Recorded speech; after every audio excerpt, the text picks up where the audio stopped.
चलो स्टार्ट करिए। सो bill of exchange पे थे हम लोग, राइट।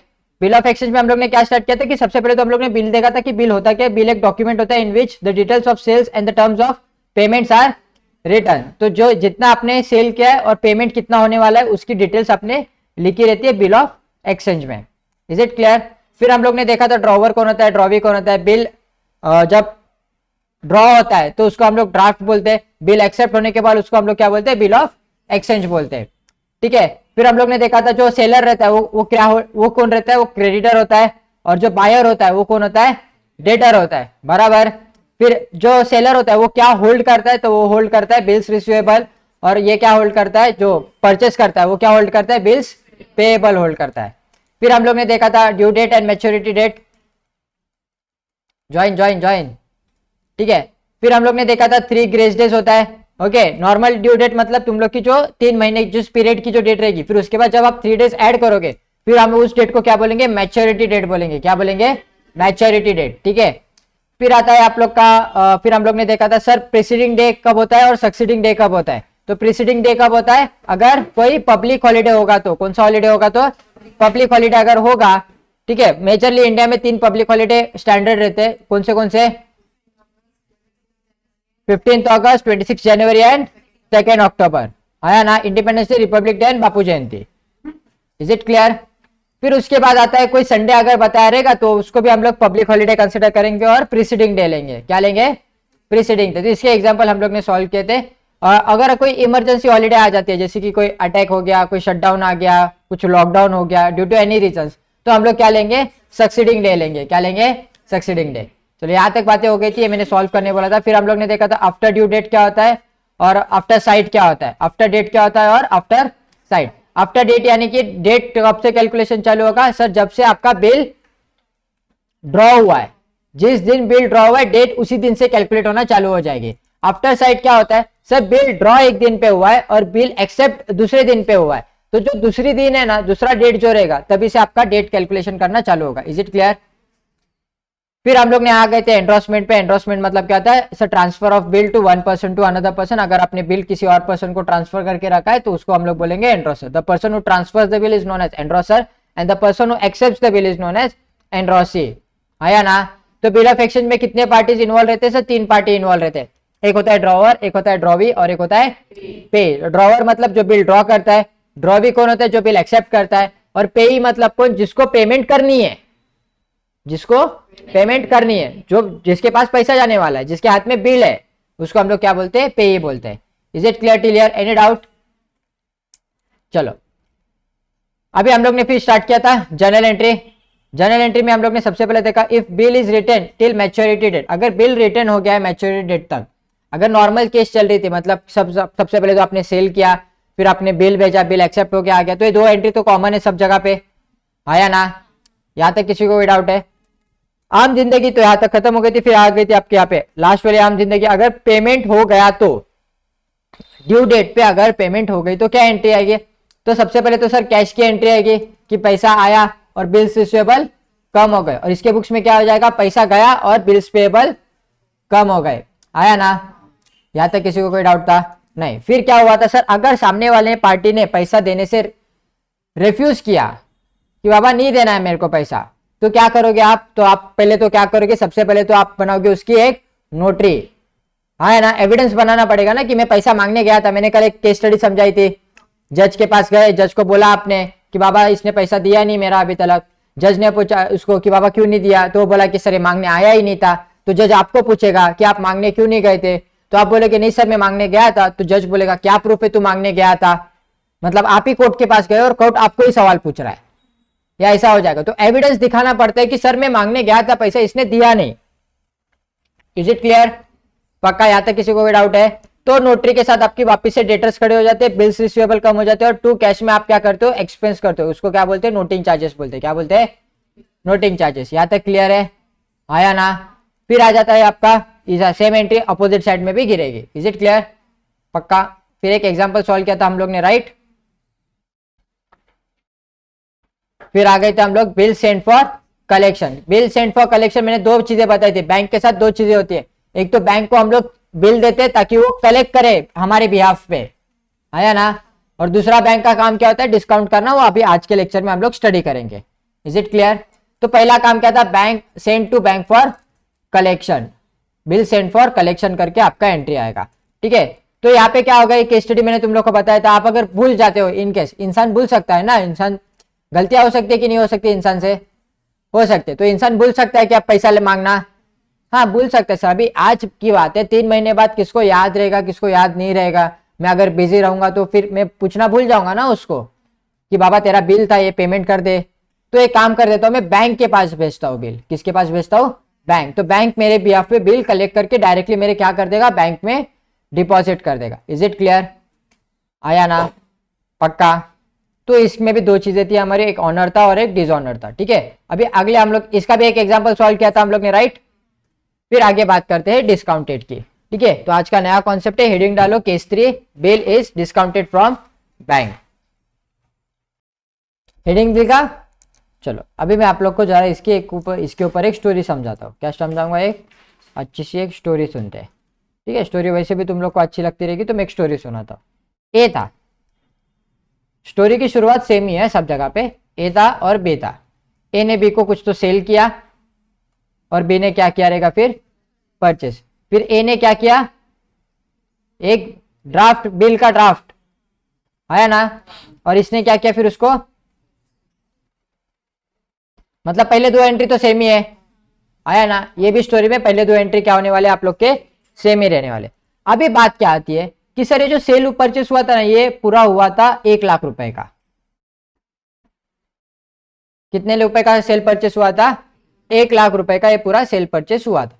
और अब ये जो बिल आया, बिल किसके हाथ में है?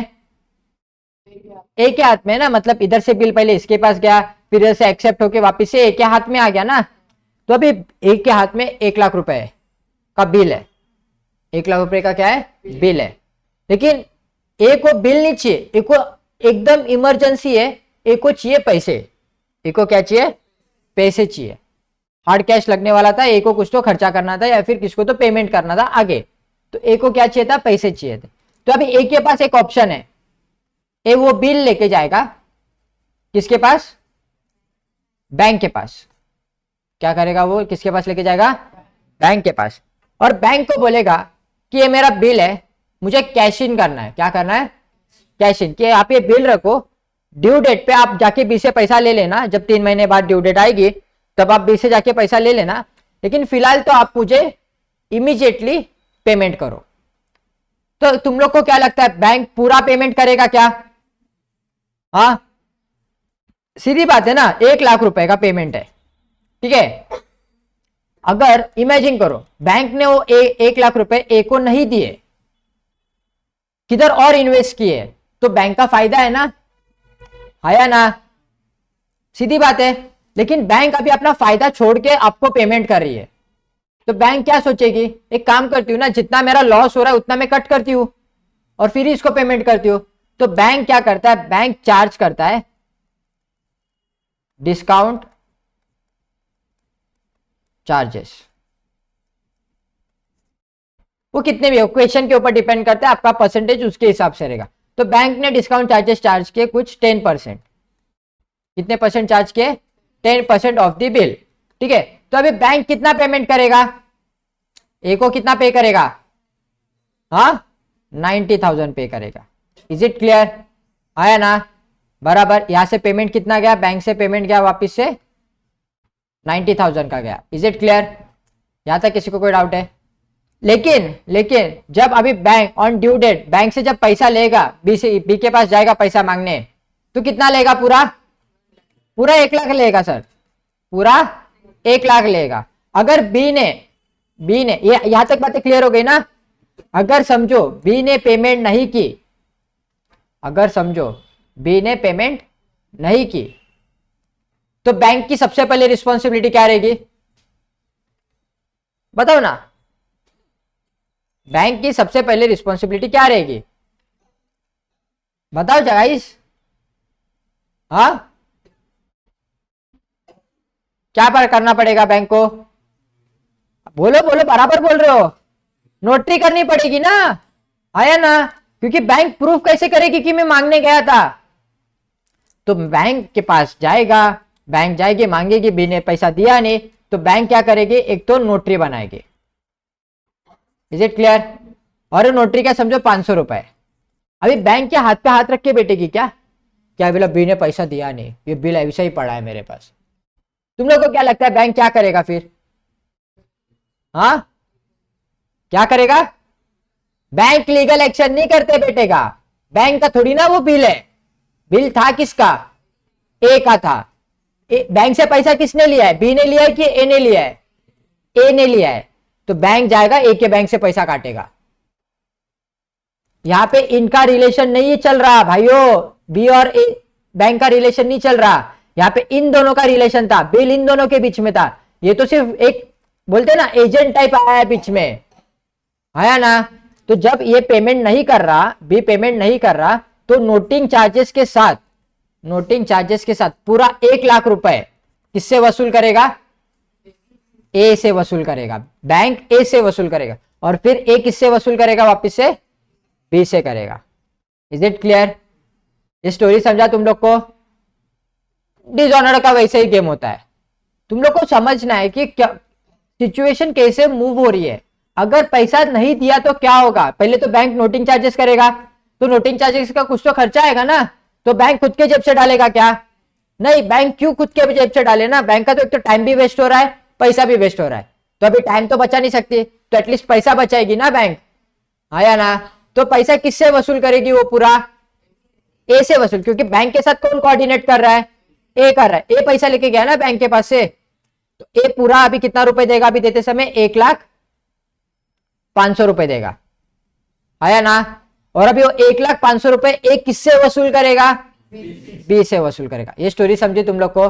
अभी ये स्टोरी को किसमें हम लोग को कन्वर्ट करना है? जर्नल एंट्रीज में कन्वर्ट करना है। किसमें कन्वर्ट करना है? Journal entries. तो सबसे पहले अभी आप जाओ बुक में, तो डिस्काउंट कब किया जाता है पहले वो देख लेते हैं। If mister A is immediate required of cash, अगर उसको इमीडिएटली कैश की रिक्वायरमेंट है तो ही वो कैश इन बैंक में जाके डिस्काउंट करेगा, आया ना। A has a option to get the bill discounted from bank, ये हम लोग ने अभी पढ़ा। A bank will make an immediate payment to A on behalf of the bill after deducting certain charges known as discounting charges। मैंने वही बोला कि बैंक खुद का लॉस क्यों करा के लेगा ना, तो पहले चार्जेस कट करेगा फिर ही पेमेंट करेगा आपको, डायरेक्ट पेमेंट करने से रहा आपका बैंक। Is it clear? फिर आगे देखते हैं, आगे क्या बोला था। Discount example discounting charges is equal to 18%, मैंने एग्जाम्पल के लिए लिखा है। डिस्काउंटिंग चार्जेस आपका क्वेश्चन में कुछ भी आ सकता है, हाँ, तो कभी 10% होगा, कभी 8% होगा, कभी 15% होगा, डिपेंड्स करता है आपके क्वेश्चन के ऊपर। अभी एंट्री देखो, एंट्री इतनी आसान नहीं है, जरा ध्यान देके समझना है तुम लोग को एंट्रीज, ठीक है। पहले एंट्री तो दो बेसिक सेम ही है, उसमें कुछ फेरबदल हुए नहीं है, तो पहले एंट्री दो तो बताने की जरूरत है अभी तुम लोग को नहीं। अभी क्या हो गया सर, ए के पास बिल था, ए से बिल गया बी के पास, बी से वापस एक्सेप्ट हो क्या ए के पास, राइट, आया ना। अभी बिल किसके पास जा रहा है? बिल किसके पास जा रहा है? बैंक के पास। ए अभी लेके जाएगा बैंक के पास, आया ना। बैंक के पास जाके वो बैंक डिस्काउंट करेगा। अच्छा, जब ए बैंक के पास जा रहा है तो बी को उसका कुछ आइडिया है क्या? नहीं, तो यहां पे आएगा नो एंट्री, आया ना। तो अभी बैंक में गया तो एंट्री क्या आएगी आपके? सबसे पहले तो बैंक बैलेंस बढ़ेगा, क्योंकि जब बिल दिया तो उसने बिल वाले ने बैंक ने क्या दिया हम लोग को रिटर्न में?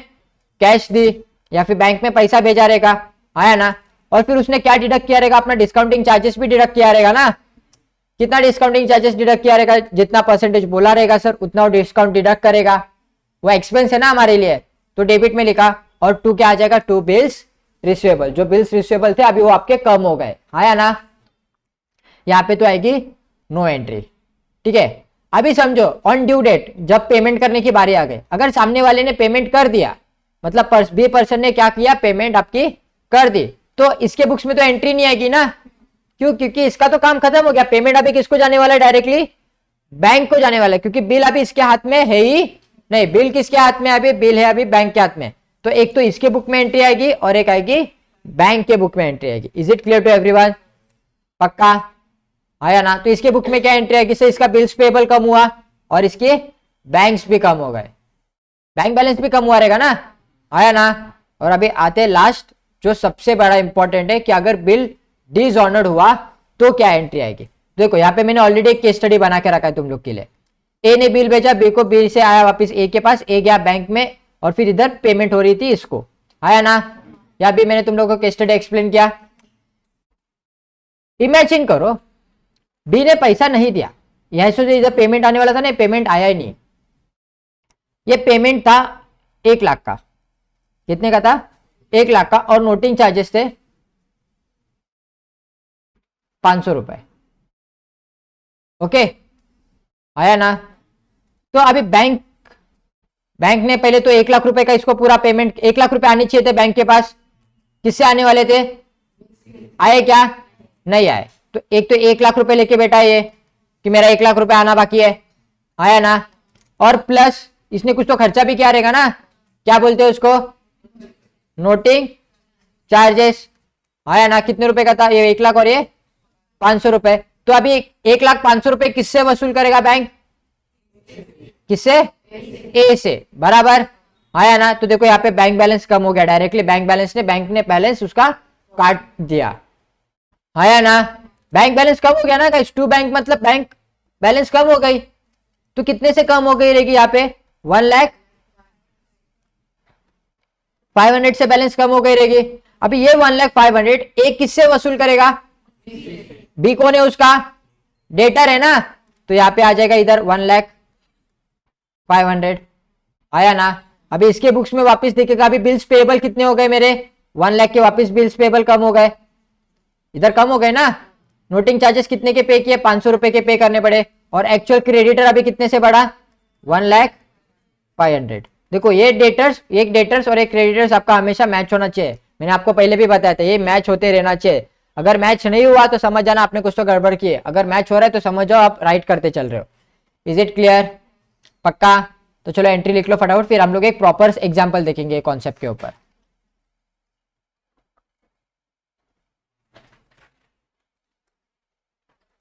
चलो फटाफट लिखो।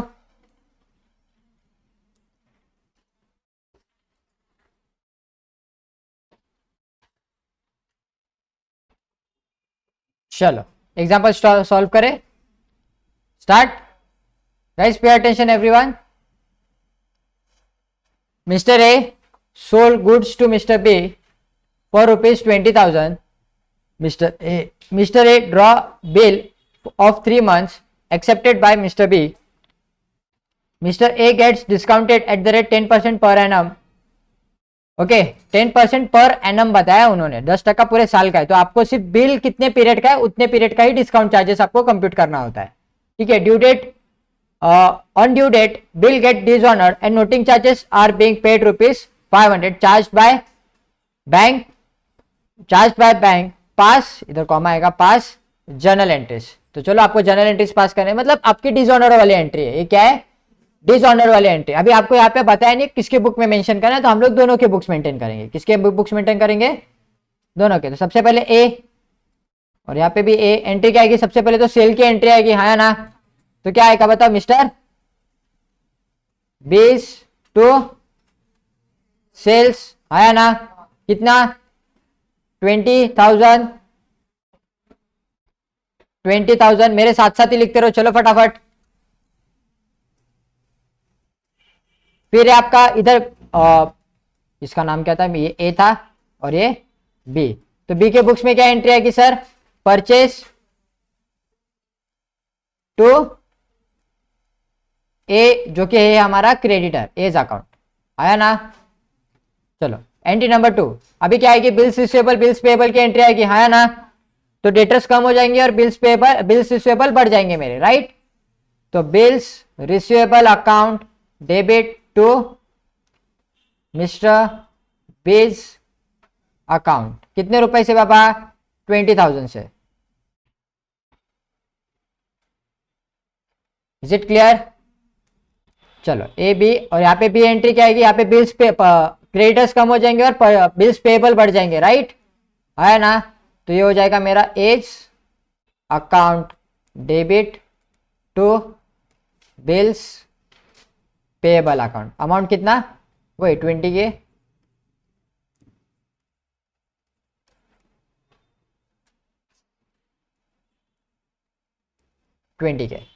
आया ना। अभी क्या किया इसने सर, यहां तक बातें हो गई, बिल एक्सेप्टेंस की बातें हो गई। फिर क्या बोला है, mister A gets the bill discounted at the rate 10% per annum. क्या बोला है बाबा, बिल डिस्काउंट हो गया अभी, तो डिस्काउंटिंग की एंट्री आएगी। तो जब डिस्काउंट होगा तो इसके बुक्स में एंट्री आएगी ना सिर्फ, आया ना। तो यहाँ पे एंट्री क्या मारू, इसके तो बैंक बैलेंस बढ़ गए रहेंगे ना पहले तो, बराबर। पहले एंट्री मार देते फिर कैलकुलेशन देखा तो सर बैंक अकाउंट बढ़ा इसका, तो बैंक अकाउंट डेबिट करूंगा मैं। फिर इसका, इसने कुछ लॉस भी तो बुक किया, एक्सपेंस भी तो बुक हुआ ना इसका। क्या था एक्सपेंस, वो डिस्काउंटिंग चार्जेस।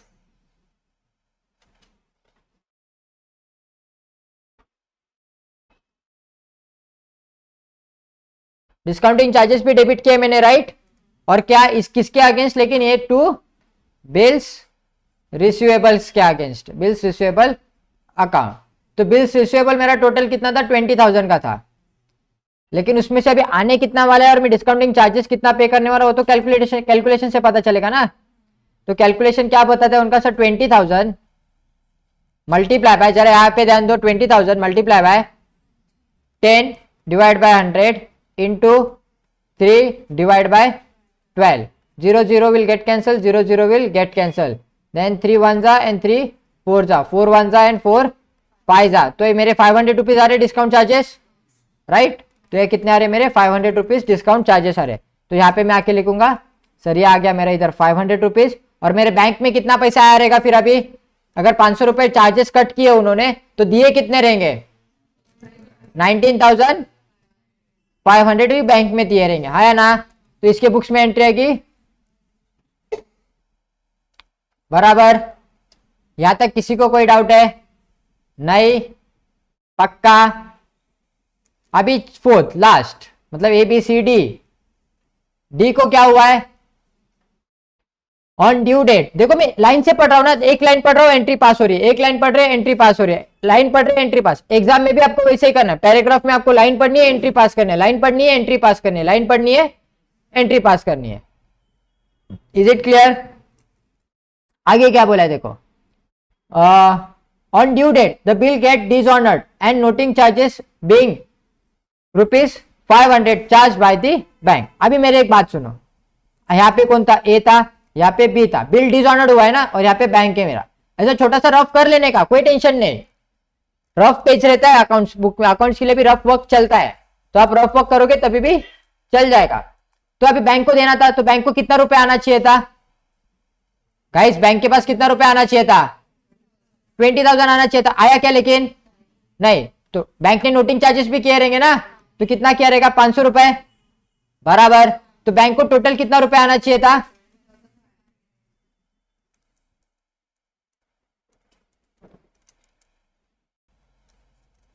चलो, तो बैंक को कितना रुपए आना चाहिए था टोटल, 20,500 आना चाहिए था, है ना।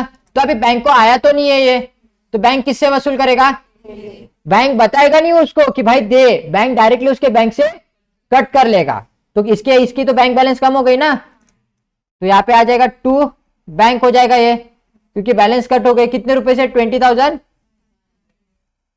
बराबर। आया ना। अभी ये 20,500 इसके बैंक से तो चला गया, अभी वसूल किससे करेगा, हाँ 20 है ना, तो ये 20 अकाउंट हो जाएगा, 20 अकाउंट, क्योंकि बी अकाउंट उसका डेटर है ना आफ्टर ऑल, आया ना। अभी ये क्या बोलेगा, आइला ए बी सी डी, अभी यहाँ पे भी डी आएगा ना, तो यहाँ पे भी आ जाएगा। तो अभी ये बोलेगा आइला, अभी मेरा डेटर्स उधर बढ़ा तो मेरा इधर क्रेडिटर बढ़ेगा ना, मेरी देनी भी बढ़ गई ना, तो यहाँ पे आ जाएगा 2 एज अकाउंट, कितने से बढ़ा पापा, 20,500 से। और यहाँ पे इसका क्या आएगा सर, सबसे पहले तो आएगा इसका बिल्स पेएबल कम हो गए 20,000 से, और नोटिंग चार्जेस आ गए, कितने रुपए के नोटिंग चार्जेस थे, 500। देखो टैली हो रहा है क्या, सारे नंबर्स टैली हो रहे हैं सारे, चलो लिख लो, अभी फटाफट लिख लो।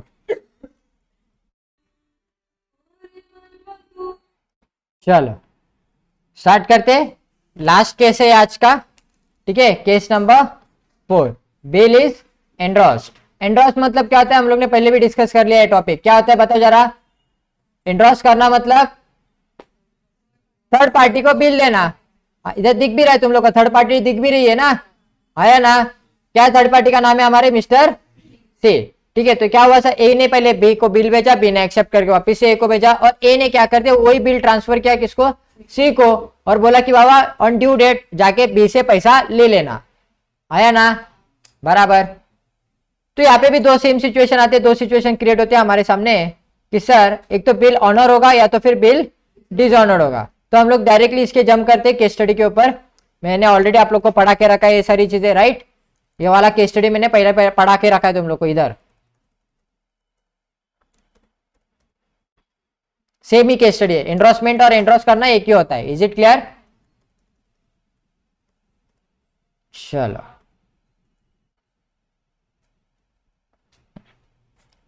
तो अभी देखो, जब बात आती है एंड्रोसर की, मतलब अगर आपने बिल किसको तो ट्रांसफर किया है, ठीक है, तो आपके पास 3 बुक्स ओपन हो जाते, बुक ए, बुक बी और बुक सी। अभी जो सी है ये कौन है, एंड्रोसी है, जिसको बिल ट्रांसफर किया गया है। क्या किया गया है, बिल ट्रांसफर। अभी सबसे पहले तो एंट्री वापस से सेम ही है, सेल की और बिल्स रिसीवेबल की, इसमें कोई चेंजेस। Is it clear? पक्का? अभी बात क्या होगी, थर्ड एंट्री चेंज हो जाएगी फॉर एंड्रोसमेंट। क्या हो जाएगा, फॉर एंड्रोसमेंट। अभी एंड्रोसमेंट होता क्यों है, क्योंकि ए को भी तो पेमेंट करनी होगी ना, किसको तो, ए है, बी है और सी है। इधर से पैसा है, इधर से बिल इसके पास गया, बिल इसके पास से इसके पास आया।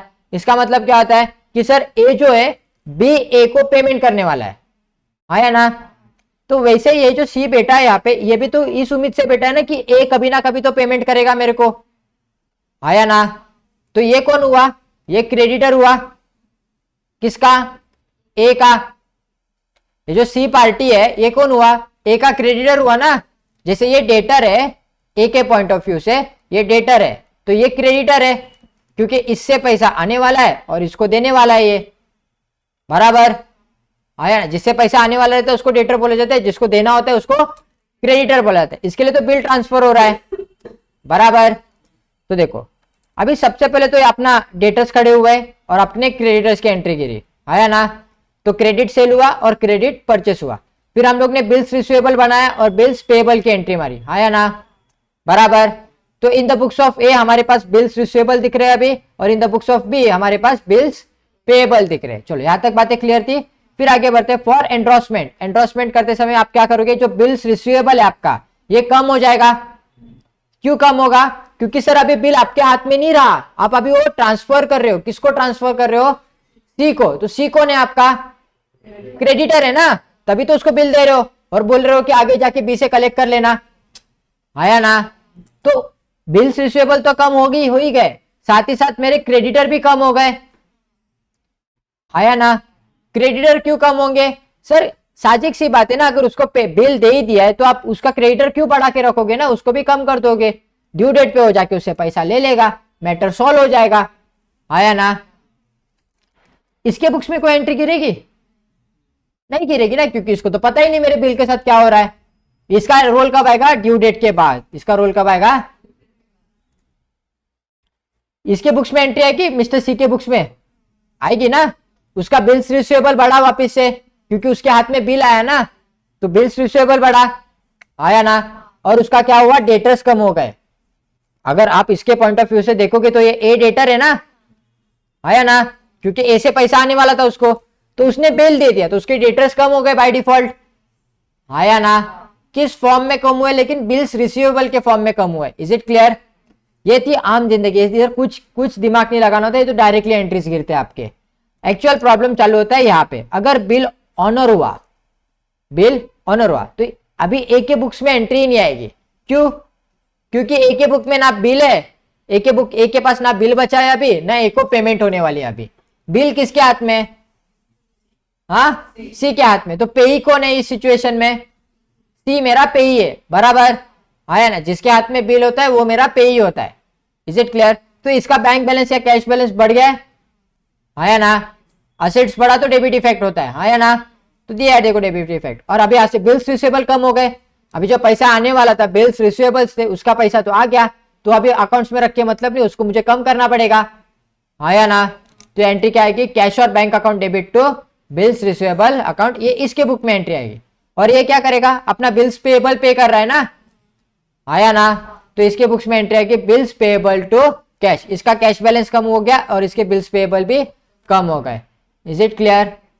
पक्का? ये थी नॉर्मल जिंदगी, आम जिंदगी। अगर बिल क्या हो गया आपका ऑनर हुआ है, अगर बिल डिसऑनर हुआ तो सबसे बड़ा दिक्कत वाला मैटर आ जाता है। इमेजिन करो ए है, वापिस से वही सिचुएशन, सिर्फ बैंक की जगह पे अभी आपको किसको डालना है? सी को डालना है। ठीक है, ए बी और सी। 10,000 का हम लोग पकड़ के चलते हैं, नोटिंग चार्जेस है 500 रुपए। ओके, तो तुम्हारे हिसाब से सी को कितनी पेमेंट होनी चाहिए थी? कितनी पेमेंट होनी चाहिए थी? पेमेंट बिल कितने का था? नोटिंग चार्जेस को साइड में रखो फिलहाल, कितने का था बिल? 10,000। तो आने चाहिए थे, आए क्या? नहीं, इसके लिए तो स्टडी कर रहे हैं ना डिसऑनर्ड, आया ना? तो समझो कि पैसा नहीं आया, तो ये आना चाहिए था इसके पास, नहीं आया। क्या हुआ? नहीं आया। तो अभी वापस से वो सिचुएशन है कि बिल डिसऑनर होते ही इसका सबसे पहला काम क्या होगा? हाँ, नोटिंग चार्जेस करा लेना। बोलो गाइस, नोटिंग चार्ज। तो 500 रुपए का इसने नोटिंग चार्जेस कराया, 10,500 रुपए हो गए टोटल। अब ये 10,500 रुपए किससे वसूल करेगा? सीधी बात है, किससे वसूल करेगा? ये ए से वसूल करेगा। और ए किससे वसूल करेगा? डी से, हाँ या ना? बराबर। तो इसके बुक्स में एंट्री क्या गिरेगी सर? इसके बुक्स में वापस से इसके डेटर्स बढ़ जाएंगे, डेटर्स बढ़ जाएंगे और बिल्स रिसीवेबल कम हो जाएंगे। बराबर। इसके बुक में क्या हो जाएगा सर? इसका डेटर्स भी बढ़ेगा और क्रेडिटर्स भी बढ़ेगा, है ना? इसका क्रेडिटर क्यों बढ़ा? क्योंकि अभी सी को पेमेंट करना पड़ेगा ना। और इसका डेटर्स भी बढ़ेगा क्योंकि अभी वो जो पेमेंट करना है वो खुद नहीं करेगा, वो किससे वसूल करेगा? बी से वसूल करेगा। किससे वसूल करेगा? बी से। तो इसके बुक्स में आएगी entry debtors to creditors entry आएगी। Is it clear? और इसके बुक में आएगी जो नॉर्मली एंट्री आती चल रही है बी की, बी की एंट्री चेंज ही नहीं हुई। अगर आप ऑब्जर्व करोगे ना तो बी के एंट्री चेंज हुए ही नहीं है। जो स्टार्टिंग में जो एंट्रीज चलते आ रहे थे वही एंट्रीज चल रहे, उसके एंट्रीज चेंज हुए नहीं है। तो देखो मैंने क्या बोला था, सबसे पहले तो क्या होगा? इसका डेटर्स बढ़ेगा, आया ना? तो डेटर्स लेकिन किसके साथ साथ? बिल्स रिसीवेबल के अगेंस्ट और कैश के अगेंस्ट। ये कैश क्या है बाबा? Noting charges. तो दोनों को ऐड करके डेटर से पैसा लेगा ना वो। तो उसका डेटर कौन था? ए था। ए के बुक्स में एंट्री क्या है? ए के बुक्स में डेटर्स भी बढ़ेंगे और क्रेडिटर्स भी बढ़ेंगे। तो इस सिचुएशन में मेरा क्रेडिटर मेरा सी था, आया ना? और डेटर्स कौन है मेरा? बी। तो उससे पैसा वसूल करूंगा मैं पूरा। तो इसके क्रेडिटर बढ़ गए जो कि ए है मेरा, आया ना? और फिर किसके पैसे वो ले देने वाला है? बिल्स पेएबल के और नोटिंग चार्जेस के। Is it clear? पक्का? ऐसे समझेगा नहीं जब तक हम एग्जाम्पल सॉल्व नहीं करते। ठीक है, अभी मैंने ए भी नहीं रखा, अभी मैंने राम और श्याम रखा है। देखते तुम लोग, राम श्याम और बलराम आ गए। तो चलो पहले तो एंट्रीज लिख लो।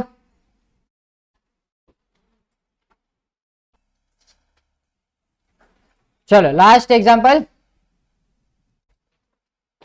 Ram accepts the bills payable from Shyam against goods sold to rupees 50,000. Shyam enters the bill to Balram. On the due date, the bill gets dishonored and the noting charges being rupees 1,000. Pass the journal entries. Okay. अभी यहाँ पे सबसे पहले तो आप लोग को sentence जरा पढ़ते पढ़ते समय जरा समझना भी है। ठीक है, यहाँ पे बिल एक्सेप्ट किसने किया है? राम ने, मतलब राम को सेल किया गया है। तो यहाँ पे आपका जो ड्रॉवर कौन है? ड्रॉवर कौन हुआ इस केस में? Very good. तो यहाँ पे श्याम मेरा कौन है? ड्रॉवर है। मतलब पहला पर्सन कौन है? श्याम है। दूसरा पर्सन कौन है मेरा? राम है। और थर्ड पर्सन कौन है मेरा? ठीक है, तो मैं इनको जरा पार्टीशन में डिवाइड कर। अरे बाप रे, देखो मैंने क्या सिखाई थी तुम लोग को लाइन मारते समय? क्या करना है?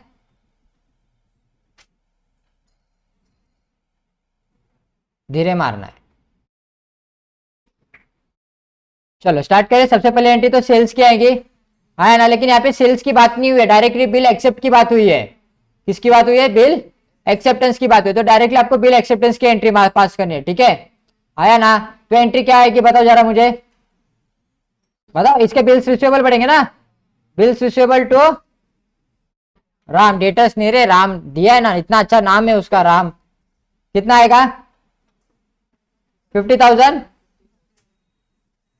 50,000। राम के बुक में एंट्री क्या आएगी बताओ गाइस? राम के बुक में एंट्री क्या आएगी तब? सर फर्स्ट एंट्री है ये ए पर, हाँ, श्याम टू बिल्स पेबल कितना 50K 50K। यहां तक किसी को कोई डाउट?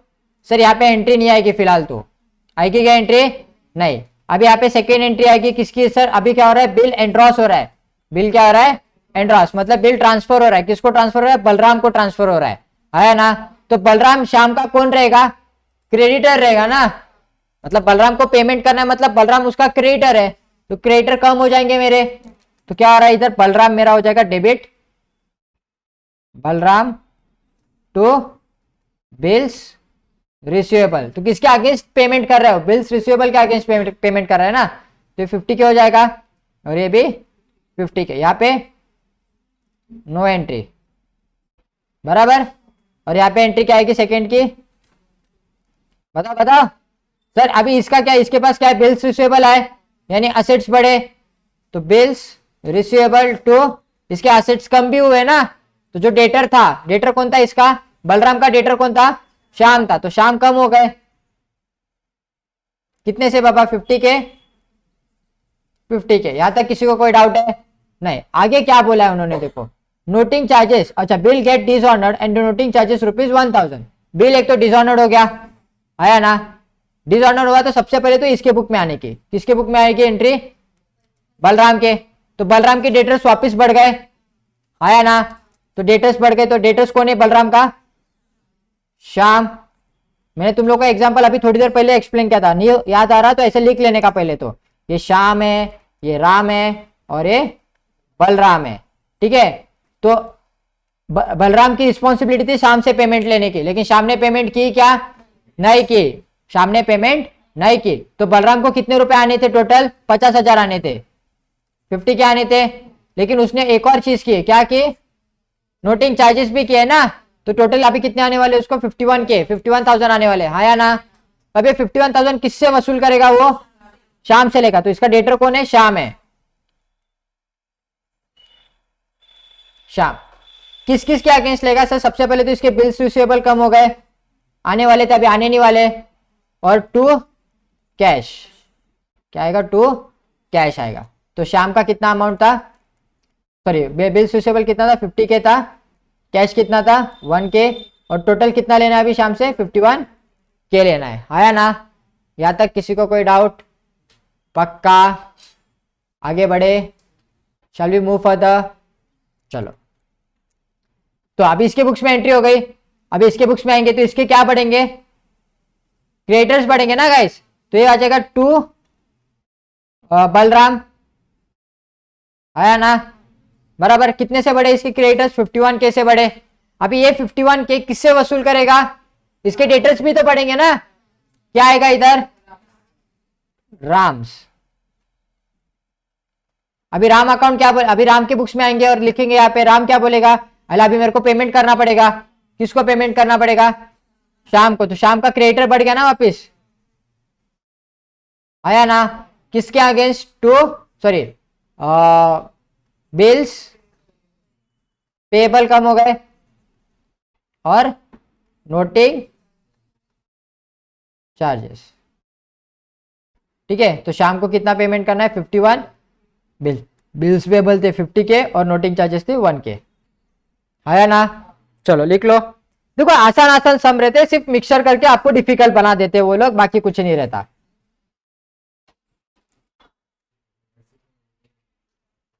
चलो तो आज का लेक्चर यहाँ पे खत्म होता है आप लोग का। गाइस पे अटेंशन, जरा 2 मिनट यहाँ पे ध्यान दो। तो आज हम लोग ने क्या क्या स्टडी किया? तो आज हम लोग ने 2 लास्ट के जो केस स्टडीज थे वो स्टडी किए। केस 2 थी, सॉरी केस 3 एंड केस 4 हम लोग ने स्टडी किया आज। कल हम लोग स्टार्ट करेंगे ये वाले कॉन्सेप्ट के साथ, renewal of bill and rebate on bill, ठीक है। ये 2 कॉन्सेप्ट के ऊपर आपको फ्रिक्वेंटली क्वेश्चंस पूछे जाते हैं एग्जाम में। एग्जाम में जो क्वेश्चन रहता है आप लोग का, जो मैंने 4 केस स्टडी पढ़ाई अभी तुम लोग को, वो केस स्टडी, ठीक है, वो 4 टॉपिक्स में से टॉपिक्स आएंगे। और बाद में बोला रहेगा कि बाबा बिल रिन्यूअल करो, कि नया बिल बना के दो। तो 2 कॉन्सेप्ट्स का मिक्सचर करके आपको एग्जाम में क्वेश्चन पूछा जाएगा, जो कि मेरे बुक्स में भी वैसे ही है सारे क्वेश्चंस। एक भी क्वेश्चंस वहां पे डिफरेंट नहीं है। आप अगर देखोगे, आप अगर पढ़ना चालू करोगे तो आपको मिलेगा। आपको क्या होगा? आपको देखने मिलेगी क्वेश्चंस की कैसे है। ठीक है, पढ़ोगे तो एटलीस्ट आधा क्वेश्चन तो समझ में आ जाएगा अभी आपको। तो आपको चाहिए तो आप लोग आज क्वेश्चन पढ़ के आओ खाली कि क्वेश्चंस में क्या क्या लिखा है, तो आधा क्वेश्चंस तो आपको डेफिनेटली समझ में आ जाएगा कि क्या हो रहा है। लेकिन जब रिन्यूअल की बात आएगी तो वो आपको नहीं समझेगा, क्योंकि मैंने आप लोग को पढ़ाया नहीं है। तो कल मैं आप लोग को रिन्यूअल पढ़ाऊंगा और परसों ये चैप्टर खत्म हो जाएगा। Is it clear to everyone? चलो, that's it for the day guys, see you guys tomorrow.